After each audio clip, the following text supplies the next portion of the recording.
को मिल रहा है, इस पर हम बात करेंगे। न्यूज़ है, finance ministry clears framework for sovereign green bonds. Sovereign green bonds के बारे में अगर हम बात कर रहे हैं दोस्तों, और फिनांस मिनिस्ट्री का नाम हमने ले लिया है, तो आप समझ सकते हैं कि ये टॉपिक जो है वो आपका इकॉनमी का टॉपिक है।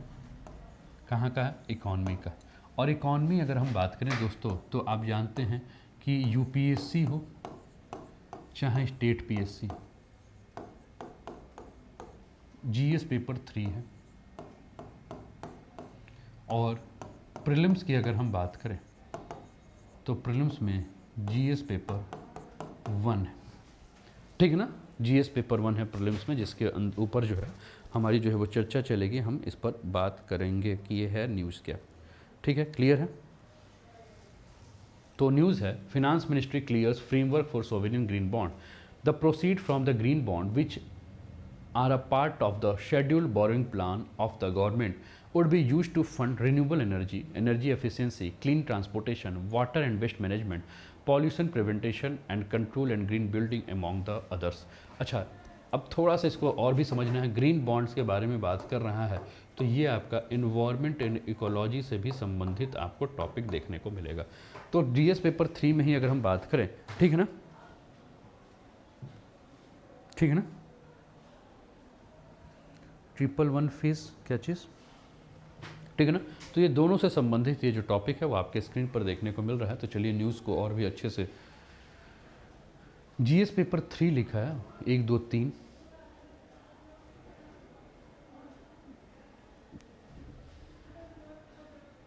ठीक है ना। तो ग्रीन बॉन्ड्स के ऊपर ये जो न्यूज़ है इसके बारे में हम लोग बात करते हैं, देखते हैं कि न्यूज़ क्या है, इसको हम लोग समझते हैं, ठीक है ना। और समझते हैं तो हमने कहा कि जो वित्त मंत्रालय है, इस वित्त मंत्रालय के द्वारा जो है एक रूपरेखा को मंजूरी दी है। और रूपरेखा किसकी है?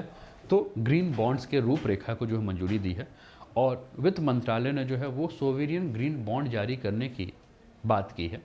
अब सोवेरियन ग्रीन बॉन्ड जारी करने की जो योजना है, इस योजना के बारे में अगर हम बात करें तो जो बजट था आपका 2022 और 2023 का, इस बजट की अगर हम बात करें, जो कि आपका बजट था कब का,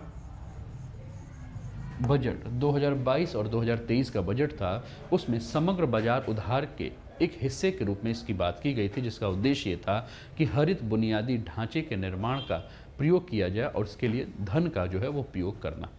अब ये फंड का उपयोग कहाँ किया जाएगा? तो ये जो बॉन्ड है आपका, ग्रीन बॉन्ड के बारे में जो हम लोग बात कर रहे हैं, ठीक है ना, तो ये बॉन्ड के बारे में जो है वो बात कहाँ किया जा रहा है? तो कहा जा रहा है कि इस बॉन्ड का यूज जो है वो सोलर पावर प्लांट्स प्रोजेक्ट में किया जाएगा। यानी कि भारत जो इस समय आप जान रहे हैं रिन्यूएबल सोर्स ऑफ एनर्जी के क्षेत्र में काम कर रहा है, तो क्या आ रहा है कि इसको हम लोग शुरुआत में क्या करेंगे कि हम लोग सोलर पावर प्लांट्स के जो फील्ड में हम लोग को जो इन्वेस्ट करना है, तो हम लोग क्या करेंगे, वहाँ वित्त पोषण को ध्यान रखेंगे। इसके अलावा पवन यानी कि विंड एनर्जी हो, या छोटे छोटे जो आपके स्मॉल सेक्टर पे जो हाइड्रो पावर प्लांट्स होंगे, यानी कि लघु जल विद्युत परियोजनाएं होंगी, वहाँ हम लोग जो है इस पर यूज करेंगे। और ग्रीन बॉन्ड से प्राप्त जो आय होगा, उस आय का उपयोग जो है वो 25 मेगावाट तक के जो बड़े जल विद्युत संयंत्र हैं, परमाणु परियोजना हैं, संरक्षित क्षेत्र हैं, बायोमास का जो क्षेत्र है, ठीक है ना, तो वहाँ जो है इसका जो है उपयोग किया जाएगा। अब सरकार जो है वो चाह रही है, जैसे वित्त मंत्रालय के द्वारा इस बॉन्ड को जारी करने की बात की गई है, तो सरकार चालू वित्त वर्ष की दूसरी छमाही के दौरान ग्रीन बॉन्ड जारी करने के लगभग 16,000 करोड़ रुपए जुटाने का जो है इरादा रख रही है कि कम से कम इस ग्रीन बॉन्ड के माध्यम से जो है वो 16,000 करोड़ रुपए जो है वो आ जाए। अब कैसे ग्रीन बॉन्ड काम करता है? तो how bonds work, an investor lends money to the bond issuer on landing. मान लीजिए कि ये सरकार ने क्या किया, बॉन्ड जारी कर दिया। अब बॉन्ड जो है वो कुछ भी हो सकता है, 1,000, 2,000, 5,000, 10,000, 15,000, 20,000, लाख। तो जैसे कि मान लीजिए कि बॉन्ड पेपर जो है जारी कर दिया गया, और मान लीजिए इस बॉन्ड पेपर का दाम जो है वो आपने, सरकार ने 100 रुपया ले लिया। अब आपके पास मान लीजिए कि 1,000 रुपये है, तो आपने क्या कर दिया कि 100 × 10 आपने क्या कर लिया कि 1,000 रुपया पे करके 10 बॉन्ड जो है वो सरकार से आपने ले लिए, ठीक है। The issuer uses this investment to fund their project, ठीक है। अब मान लीजिए बॉन्ड जो किसने जारी किया है, मान लीजिए सोलर पावर प्रोजेक्ट्स पर किसी को काम करना है, और इसने क्या किया कि बॉन्ड जारी कर दिया। अब जैसे आपने 1,000 रुपये का उससे बॉन्ड खरीद लिया, अब उसके पास 1,000 रुपया जब आया, तो वो क्या करेगा, उस 1,000 रुपये का जो है वो यूज कहाँ करेगा, तो जो उसका प्रोजेक्ट है उस पर यूज करेगा, ठीक है ना। अब इन्वेस्टर जो है, आपने इस पर क्या किया, 1,000 रुपये लगाया है, लेकिन क्यों लगाया है? भाई 1,000 रुपये आपने लगाया तो कुछ आपको लागत, उसका बेनिफिट मिलना चाहिए ना। तो इन्वेस्टर को जो इंटरेस्ट जो मिलेगा वो कूपन के रूप में जो है उसको इंटरेस्ट मिलता रहेगा। The issuer repay the investor principal at the end of the term, ठीक है ना। अब एक चीज़ और भी होगा, अब जैसे आपने 1,000 रुपया लगाया है, ये 1,000 रुपया आपको जहां आपने इन्वेस्ट किया है वहां से आपको वापस तो मिल ही जाएगा, लेकिन साथ में आपने जो पैसा लगाया है वो आपको ब्याज के रूप में, कूपन के रूप में भी आपको मिलेगा। तो सरकार ये योजना क्यों लगाती है? जब इस प्रकार की योजना सरकार लाती है तो सरकार का उद्देश्य ये होता है कि मान लीजिए बहुत सारे ऐसे प्रोजेक्ट्स होते हैं जिस प्रोजेक्ट के लिए धन की आवश्यकता होती है। अब वो धन कहाँ से आएगा? तो धन वो क्या करती है कि मार्केट में जाके वहाँ से धन उठाने का कोशिश करती है, वो बॉन्ड जारी कर देती है, ओपन बॉन्ड होता है, ठीक है। अब उस हिसाब से फ़ायदा क्या होता है कि ज़्यादा से ज़्यादा वहाँ पैसा आ जाएगा उस प्रोजेक्ट के लिए, और उस प्रोजेक्ट का काम भी चला जाएगा, और काम जब चलेगा तो जब काम खत्म हो जाएगा, ठीक है, मतलब लगेगा, तो वो पैसा वापस भी भेज देती है कि भैया अपना अपना पैसा आप लोग वापस ले लीजिए, ठीक है ना। तो अभी जैसे हम बात कर रहे थे कि सोलर पावर प्रोजेक्ट और इन सारी चीज़ों में, तो सरकार जो है वो क्या कह रही है कि जो करंट आपका फाइनेंशियल ईयर चल रहा है 2022-2023, इसमें अगर हम बात करें तो अक्टूबर से लेकर मार्च के बीच में जो है वो लगभग 6 लाख करोड़ रुपए तक का जो है वो बाजार से जो है वो बॉन्ड के रूप में वो उधार लेने की योजना बना रही है, और जिसका उद्देश्य ये होगा कि जो आपका COP का जो मीटिंग होगा 2026, ठीक है ना, जिसमें ये बात की गई है कि हम 2070 तक जो है वो क्या करेंगे, शुद्ध शून्य कार्बन उत्सर्जन यानी कि जीरो कार्बन एमिशन के बारे में जो बात की जा रही है, ठीक है ना। तो भारत बार बार क्या कह रहा है? भारत बार बार ये कह रहा है कि देखिए हम लोग जो भी जैसे कोयला से हम लोग बिजली उत्पादन कर रहे हैं, ये बड़े बड़े हाइड्रो पावर प्लांट्स यानी कि जल विद्युत, आप देखते हो ना, बांध बनाकर वहाँ से बिजली, तो कई बार क्या होता है कि पर्यावरण के साथ आप कहीं ना कहीं क्या कर रहे हैं कि छेड़छाड़ कर रहा है। इसके अलावा हम बात करें तो सरकार जो है वो समय समय पर मतलब जो भी आप देखेंगे कि न्यूक्लियर पावर प्लांट्स हो गया या डीजल से या ये सब, तो सरकार की योजना क्या है कि नई नई टेक्नोलॉजी का हम यूज करें, और नई नई टेक्नोलॉजी से हम क्या कर रहे हैं, renewable source of energy use करें। जैसे कि आप देख रहे होंगे कि सोलर पावर प्लांट्स हर जगह लगाए जा रहे हैं।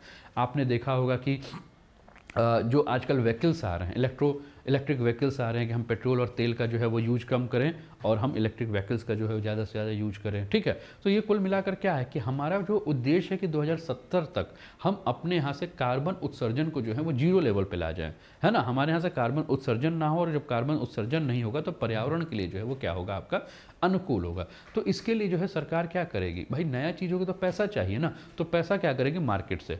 अब ग्रीन बॉन्ड के बारे में अगर हम बात करें, जिस पे हम लोगों ने बात किया था, बेनिफिट्स है क्या है, बेनिफिट्स ऑफ ग्रीन बॉन्ड क्या है, it support long term finance for low carbon and carbon resilient project, ठीक है ना, अभी हम लोगों ने बात किया।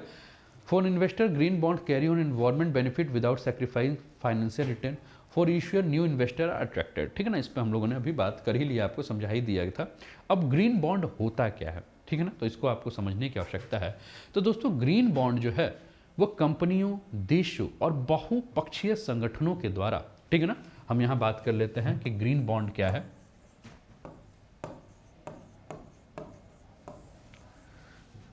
तो ग्रीन बॉन्ड क्या है दोस्तों, तो ग्रीन बॉन्ड कंपनियों, देशों और बहुपक्षीय संगठनों के द्वारा विशेष रूप से सकारात्मक पर्यावरणीय या जलवायु लाभ वाली परियोजना को निधि देने के लिए जारी की जाती है और निवेशकों को निश्चित आय भुगतान प्रदान करती है। यह बॉन्ड जो है वो ग्रीन बॉन्ड में निवेशकों से फंड जुटाने के लिए डेट इंस्ट्रूमेंट जारी करने वाली एक संस्था जो इसमें शामिल होती है, ठीक है ना। अब इसमें अंतर क्या है इस ग्रीन बॉन्ड में, तो ग्रीन बॉन्ड में अंतर के बारे में बात करें दोस्तों, तो आपका जो सेबी है, जिसको कि हम भारतीय प्रतिभूति और विनिमय बोर्ड कहते हैं, अगर उसके अनुसार चलें तो ग्रीन बॉन्ड की पेशकश जो है वो उससे जो आय होगी, उस आय का प्रयोग केवल वहीं किया जाएगा जो कि आपका ग्रीन प्रोजेक्ट्स हों, यानी कि हरित प्रोजेक्ट्स हैं, यानी कि एनवायरमेंट हरित प्रोजेक्ट हो, हरित परियोजना जो कि एनवायरमेंट फ्रेंडली हो, वहीं किया जाएगा। जैसे कि हमने क्या बात किया कि सोलर पैनल पे हम यूज करेंगे, छोटे छोटे लेवल के आपके हाइड्रो पावर प्रोजेक्ट्स होंगे, या रिन्यूएबल सोर्स ऑफ एनर्जी, जहां हमारा उद्देश्य क्या है कि 2070 तक जो है वो हम नेट जीरो कार्बन एमिशन करें, है ना, यानी कि जीरो कार्बन एमिशन के बारे में जो है वो बात की जा रही है। तो जीरो कार्बन एमिशन के बारे में हम बात कर रहे हैं, तो यहाँ तक जो है आवश्यकता है। इसके अलावा एक और भी बॉन्ड होता है दोस्तों, जिसको कि हम क्या बात करें, ठीक है ना, तो ये देखिए एक चीज़ और भी यहाँ दिया हुआ ग्रीन बॉन्ड्स के संबंधित में, एलिजिबल सेक्टर कौन कौन से, तो renewable energy, energy efficiency, green buildings, clean transportation, sustainable water management, sustainable waste management, sustainable farming, biodiversity conservation, ये सारे सेक्टर्स जो हैं। और आप जान ही रहे हैं कि एसडीजी जो गोल है जिसमें अफोर्डेबल एंड क्लीन एनर्जी है ना, climate action, sustainable and community clean water, ये सारी जो चीज़ें हैं इसके ऊपर जो है फोकस करने के बारे में बात किया गया है, जो आपने गोल्स हैं, ठीक है ना। इसके अलावा एक और बॉन्ड होता है दोस्तों जिसको कि सावेरियन ग्रीन बॉन्ड के नाम से जानते हैं। किस नाम से? सावेरियन ग्रीन बॉन्ड के नाम से जानते हैं। क्या होता है सावेरियन ग्रीन बॉन्ड? ये बहुत ही इंपॉर्टेंट है, आपके एग्ज़ाम में जो है वो आपसे पूछा जा सकता है, ठीक है ना। तो सावेरियन ग्रीन बॉन्ड क्या होता है इसके बारे में भी आप लोग जान जाइए। तो सावेरियन,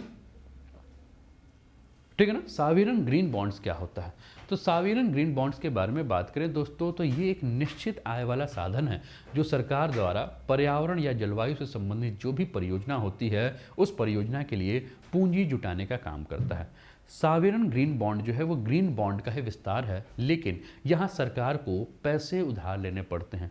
ग्रीन बॉन्ड के मामले में अगर हम बात करें तो नियमित पेपर से ऐसे फंड जुटाए जाते हैं जिनमें कोई भी लिंक नहीं होता है, लेकिन यहाँ अगर हम बात करें तो किसी भी परियोजना के रूप में जो है इसका इस्तेमाल जो है वो किया जा सकता है, ठीक है ना। तो हम क्या देख रहे हैं कि हाल फिलहाल में जिस प्रकार से मार्केट बहुत तेज़ी से बढ़ रहा है, कुछ फॉर्म्स जो हैं वो क्या कर रही हैं, कुछ वर्षों के लिए भारत में ग्रीन बॉन्ड जारी कर रही हैं, लेकिन 2022 की पहली छमाही में अगर हम बात करें तो इसमें वैश्विक हिस्सेदारी इस समय मात्र 1% की हमें देखने को मिल रही है, ठीक है ना। तो आवश्यकता क्या है? आवश्यकता है कि आगे आने वाले वर्षों में जो है वो सरकार जो है वो रिन्यूएबल सोर्स के लिए या हरित यूज के लिए जो है, ठीक है ना, वो क्या करे, ज़्यादा से ज़्यादा धन कमाए। और यह green bond framework green bond जारीकर्ता के रूप में भारत सरकार के दायित्वों के बारे में निर्धारित करता है। यह ढांचा जो है भारत सरकार के द्वारा सभी सॉवरेन ग्रीन बॉन्डों के ऊपर जो है लागू होता है। इस ढांचे के तहत मूलधन और ब्याज का भुगतान पात्र परियोजना के प्रदर्शन पर सशर्त नहीं है, ठीक है ना। तो इसका मुनाफा का जो यूज होगा वो कहाँ होगा? तो जो भी परियोजना होंगी उनके मूल्यांकन और चयन पर होगा। इसके आय प्रबंधन कैसे होंगे? तो इसके जो आय प्रबंधन होंगे, बॉन्ड में जो भी निवेशक होंगे उन निवेशकों के जो भी पैसे होंगे, ठीक है ना, उससे जो बेनिफिट है उस हिसाब से किया जाएगा। और वित्त मंत्रालय मानती है कि ये जो आपकी प्रक्रिया है वो एक ऐसी प्रक्रिया है, सर्वोत्तम प्रक्रिया है जो अंतर्राष्ट्रीय स्तर पर भी अगर हम बात करें, ठीक है ना, जिसमें कि भारत भी अगर इसमें जुड़ रहा है तो इसमें पूरा फोकस क्या होगा कि अंतर्राष्ट्रीय जो भी प्रतिबद्धता है जलवायु को लेकर या पर्यावरण संबंधी जो भी प्राथमिकता है उसको लेकर जो है वो इस पर काम करेगा, ठीक है ना। तो ग्रीन बॉन्ड्स के बारे में अगर हम बात करें तो ये बॉन्ड जो है वो क्या है कि जलवायु के प्रति कार्यवाही या सतत विकास के इरादों से जो है वो किया हुआ है। और इसके माध्यम से एक संदेश भी हम भेजते हैं कि हम जो भी परियोजना ले रहे हैं वो परियोजना हम ग्रीन यानी कि एवरग्रीन प्लान है। एवरग्रीन इन द सेंस की हम बात करें तो हम जलवायु को जो है वो ध्यान में रखते हुए काम कर रहे हैं, ठीक है। तो ये पूरा इस पर जो है आपका ध्यान देने के लिए जो ये पूरा है। अब इसमें अगर हम बात करें, ठीक है ना, तो एक दिक्कत क्या है सॉवरेन ग्रीन बॉन्ड्स के बारे में जब हम बात कर रहे हैं तो इसमें एक प्रश्न हमारे सामने जो सबसे ज़्यादा पूछा जाता है वो प्रश्न क्या है कि इसमें ब्याज दर क्या होगा, है ना, रेट ऑफ इंटरेस्ट क्या होगा। तो ऐसा माना जाता है दोस्तों कि सॉवरेन ग्रीन बॉन्ड में जो ब्याज दर है वो उसका जो ब्याज दर का जो प्रतिफल है वो कम होगा और बैंकों के पास अपने वैधानिक तरलता अनुपात से अधिक सरकारी प्रतिभूतियां रखने का कोई कारण नहीं है, तो वे कम लाभ वाले जो भी बॉन्ड है उसको भी चुन सकते हैं, ठीक है। तो इसमें अगर हम बात करते हैं तो ये आपको देखने को मिलेगा, ठीक है। तो ये सारा चीज़ आपको देखने को जो है इस पर मिल रहा है, ठीक है। अच्छा, एक न्यूज़ है ना, इसके बारे में मैं आपको बताऊं, ये EWS से न्यूज़ है, लेकिन इस पर मैं एक अलग न्यूज़ आप लोग के साथ बनाऊंगा जो कि मैं इसी चैनल पे थोड़ी देर बाद अपलोड करूंगा। और न्यूज़ क्या है, हम लोग EWS के बारे में तो जान रहे हैं, है ना, इकोनॉमिक वीकर सेक्शन, लेकिन आपको याद है जाट आंदोलन, ये EWS जाट आंदोलन में जो आरक्षण था जिसको कि OBC में डाल दिया गया उसके लिए एक नया रास्ता खोल रहा है। तो इसके लिए मैं एक अलग सेशन आपके लिए क्रिएट करूंगा और मैं जल्द ही 1-2 घंटे के अंदर उस सेशन को अपलोड कर दूंगा, ठीक है। तो इसको आप लोग देखिएगा, ठीक है। इस क्लास को हम लोग यहीं समाप्त करते हैं और इस सेशन को आप लोग अगला एक वीडियो जो है वहाँ देखिएगा, ठीक है। कैसा लगा ये सेशन ज़रूर बताइएगा और सेशन को ज़्यादा से ज़्यादा शेयर कीजिएगा, ठीक है ना, और इन्जॉय कीजिए। चैनल को सब्सक्राइब करके बेल आइकन दबा दीजिएगा और अधिक जानकारी के लिए आप मुझसे तक्षशिला का ऐप डाउनलोड कर लीजिए गूगल के प्ले स्टोर से, है ना। आप प्ले स्टोर पे, गूगल के प्ले स्टोर पे तक्षशिला का ऐप, वहाँ मुझसे कनेक्ट होकर आप मेरे से बात कर लीजिए, ठीक है। तो अपना ध्यान रखिए, स्वस्थ रहिए, मस्त रहिए, तंदुरुस्त रहिए, हंसते खेलते मुस्कुराते हुए जीवन का आनंद लीजिए। जय हिंद, जय भारत।